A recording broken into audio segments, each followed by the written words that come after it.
पश्चिम Bengal law clerk association Mathabhanga शाखा की त्रिवार्षिक सम्मेलन आयोजित हुआ। रविवार सुबह सम्मेलन शुरू होने से पहले उनके द्वारा एक रैली निकाली गई, जिसके बाद उनके खुद के कार्यालय में सम्मेलन की शुरुआत किया गया। सम्मेलन में संगठन के अध्यक्ष से लेकर विशिष्ट वर्ग उपस्थित थे। मिली जानकारी अनुसार सम्मेलन में उनके कुल 7 सूत्री मांग को लेकर विस्तारित चर्चा किया गया। साथ नई कमेटी का गठन किया जाएगा, जो कमेटी आने वाले 3 साल तक संगठन के कामकाज देखेंगे।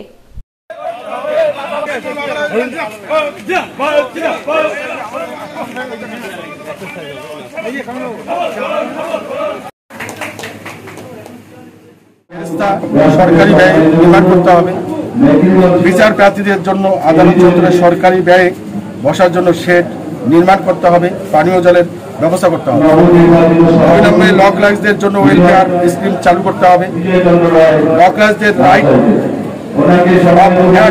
স্বাধীনভাবে দলিল লেখার অধিকার সংশোধন করতে হবে। আদালতে জমে থাকা মামলা নিষ্পত্তি করতে হবে।